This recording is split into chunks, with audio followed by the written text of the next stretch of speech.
No confidence کے بعد جو کچھ ہونے شروع ہوا اس ملک کے اندر اینڈ یو اسٹوڈ بائی کہ یار یہ ہیومن رائٹ وائلیشنز ہیں، یہ غلط ہیں، یہ چیز غلط ہے، یہ چیز غلط ہے، and then you know the naturally public perception بھی بہت بدلی. I feel that as a colleague that you know it again there is a reason I said that you're on the right side of history always. What changed within you? دیکھیں جب مارچ 2022 میں اس وقت کی حکومت کے خلاف ووٹ آف نو کانفیڈنس آیا تو میرے پر تو پابندی تھی اور وہ 8-9 مہینے سے پابندی چلی آ رہی تھی اور پاکستانی میڈیا میں بین تھا. تو مجھے آپ یہ نہیں کہہ سکتے کہ جی میں بھی جو ہے وہ جو ایونٹس ہو رہے تھے یا سیکوینس آف ایونٹس تھا میں اس کا کوئی حصہ تھا. لیکن جب حکومت تبدیل ہوئی اور رات کو 12 بجے عدالت کھلتی تھی اور پھر فیصلہ آتا تھا اور اس کے بعد جب ججز نے آپس میں لڑنا شروع کیا تو کلیئر ہو گیا کہ جو پولیٹیکل پولرائزیشن ہے جو میڈیا میں تھی اور پارلیمنٹ میں تھی وہ اب جوڈیشری میں بھی آ چکی ہے. اور اس کے بعد خاص طور پہ جب چیف جسٹس آف پاکستان تبدیل ہوا اور جو نیا چیف جسٹس آئے قاضی فائز عیسیٰ صاحب،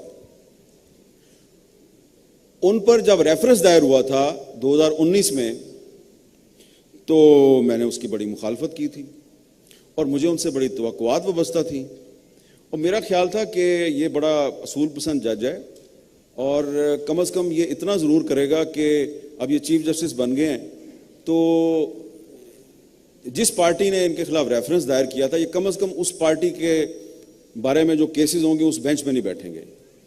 اور میں نے بڑے کانفیڈنس سے اپنے کچھ کولیگس کو بھی کہا یار قاضی صاحب نہیں بیٹھیں گے اور مجھے لگتا ہے کہ آہستہ آہستہ صورتحال بہتر ہو جائے گی. لیکن جو میرا اندازہ تھا اس کے بالکل الٹ ہونا شروع ہو گیا. تو جب الٹ ہونا شروع ہو گیا تو پھر میں بھی الٹ گیا. پھر میں نے کہا اگر قاضی صاحب جو ہیں اگر آپ جج کی طرح بہیو نہیں کریں گے تو پھر میں تو جرنلسٹ کی طرح بہیو کروں گا.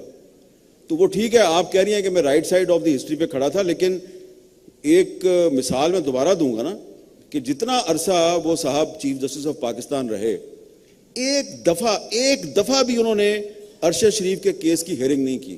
اس کا کیا مطلب تھا؟ اس کا مطلب تھا کہ وہ مینیپولیٹ ہو چکے تھے اور وہ مینیج ہو چکے تھے اور تاریخ میں جو ان کا کردار ہے اس کو جسٹس منیر کے کردار کے ساتھ کمپیئر نہیں کیا جائے گا. کہا جائے گا کہ یہ جسٹس منیر سے بھی برا جج تھا.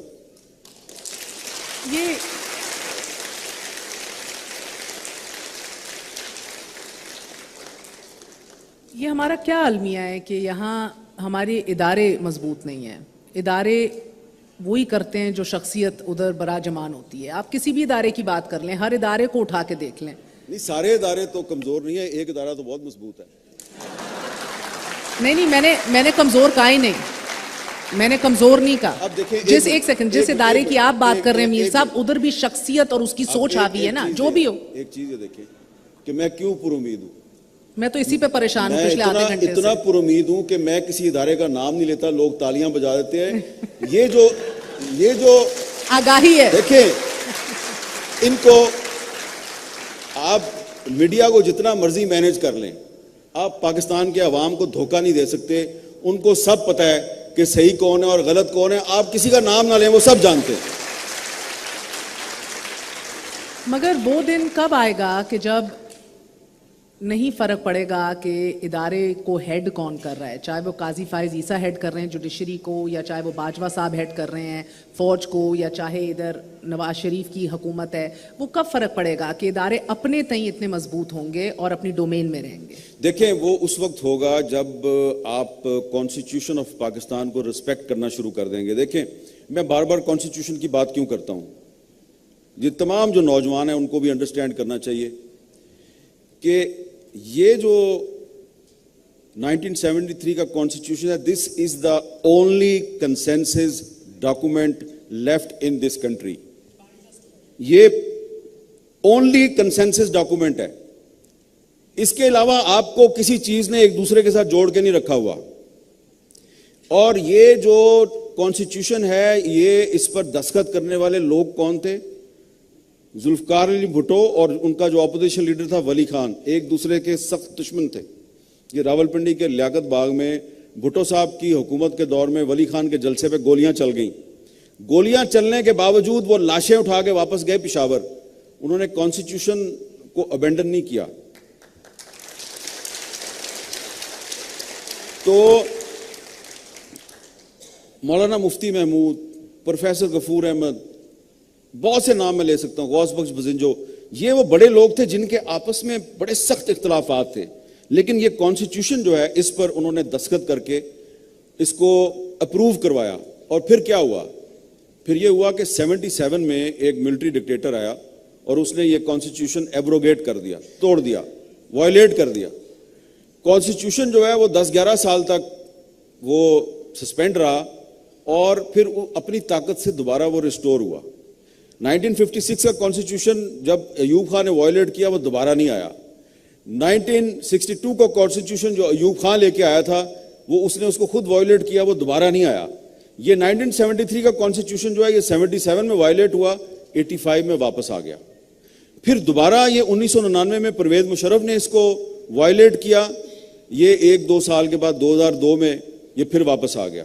پھر مشرف نے اس کو 2007 میں پھر تیسری دفعہ اس کو سسپینڈ کیا, یہ دوبارہ ریسٹور ہو گیا. اس کی کیا وجہ ہے؟ اس کی وجہ یہ ہے کہ اس کے پیچھے ایک عوام کی طاقت ہے. یہ الیکٹڈ جو پارلیمنٹ تھی اس نے یہ کانسٹیٹیوشن بنایا تھا.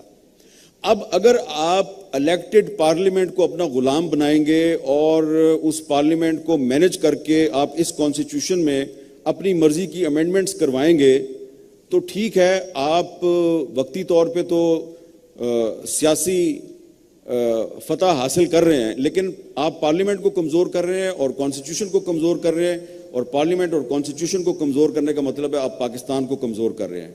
تو اگر آپ اس کانسٹیٹیوشن کو رسپیکٹ نہیں کریں گے اور جو 1973 کا اصل آئین ہے اس کو ساتھ لے کے نہیں چلیں گے تو کیا ہوگا؟ الٹیمیٹلی پاکستان کو نقصان ہوگا. آپ ابھی دیکھ لیں کہ جو خیبر پختونخوا کے جو ٹرائبل ایریاز تھے ان کو صوبے میں مرج کیا گیا, آج وہاں پہ صورتحال کیا ہے وہ آپ کے سامنے ہے. بلوچستان میں جو صورتحال ہے وہ آپ کے سامنے ہے, ادھر بھی بم دھماکے ہو رہے ہیں, ادھر بھی بم دھماکے ہو رہے ہیں. اور جو نوجوان ہیں خیبر پختونخوا کے اور بلوچستان کے جو نوجوان ہیں وہ مین سٹریم پولیٹیکل پارٹی سے مایوس ہو کے کدھر جا رہے ہیں؟